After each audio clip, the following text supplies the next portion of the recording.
আসসালামু আলাইকুম ফ্রেন্ডস, চলে এলাম বেগুন আর ফুলকপির পাকোড়া। আজ আমি তৈরি করব বেগুন আর ফুলকপির পাকোড়া।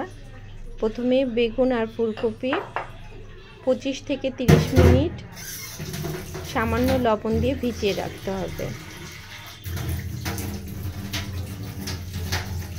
ডুবো পানিতে ভিজিয়ে রাখছি।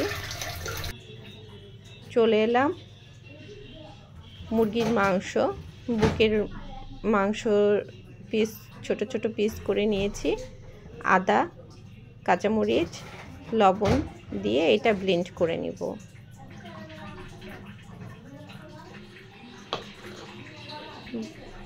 ব্লেন্ড করা শেষ।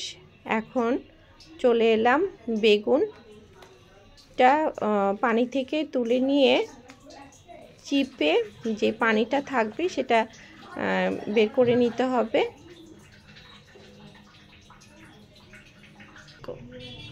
এখন বেগুনগুলো প্রতিটা বেগুনে আমি চিকেনের পুরটা দিয়ে রোল করব। বেগুনটাকে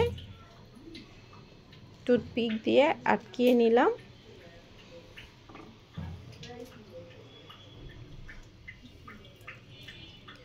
প্রতিটা বেগুন আমি একে একে পুর দিয়ে সুন্দর করে রোল করে নিব।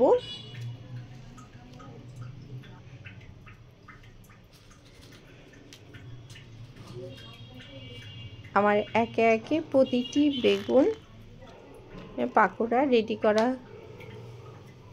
পথে।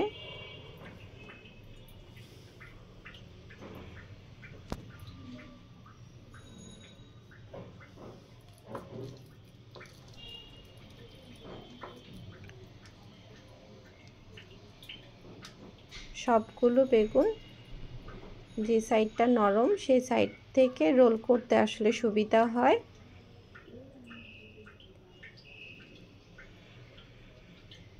এখন টুথপিক দিয়ে আটকে নিব।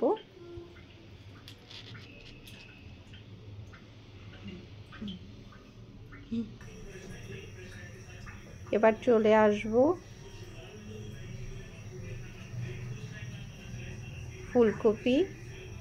ফুলকপিটা হালকা সামান্য ভাপিয়ে নিব। ফুলকপির একটা তীব্র গন্ধ থাকে, ভাপাই নিলে সেই গন্ধটা কমে যায়। চলে এলাম আটা, কাঁচামরিচ,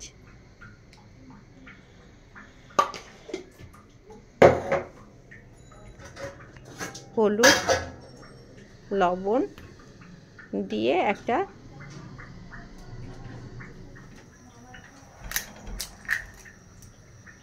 সঙ্গে একটা ডিম দিব। ডিমটা দিলে পাকোড়াগুলো মচমচে হবে।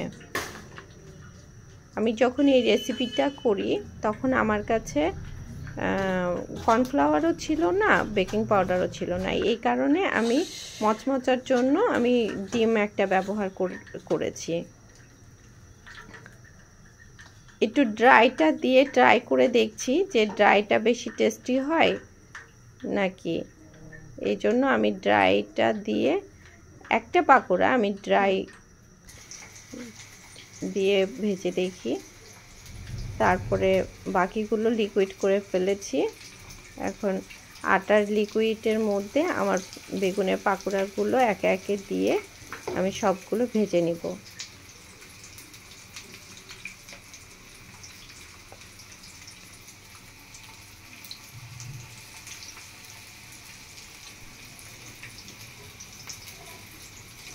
এবার আমি একে একে ফুলকপিগুলো একই সঙ্গে ভেজে নিব। বেগুনের পাকোড়ার পাশাপাশি আমি ফুলকপির পাকোড়াগুলো ভেজে নেব।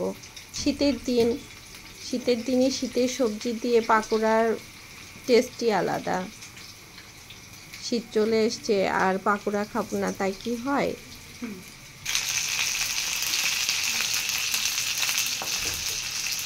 এই যে লাল লাল করে সবগুলো পাকোড়া লাল লাল করে ভেজে নেব।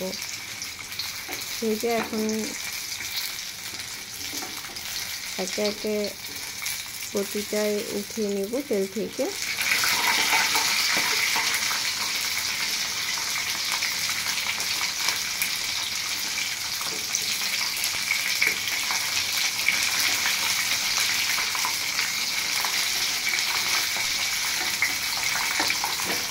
একে একে সবগুলোই তুলে নিচ্ছি।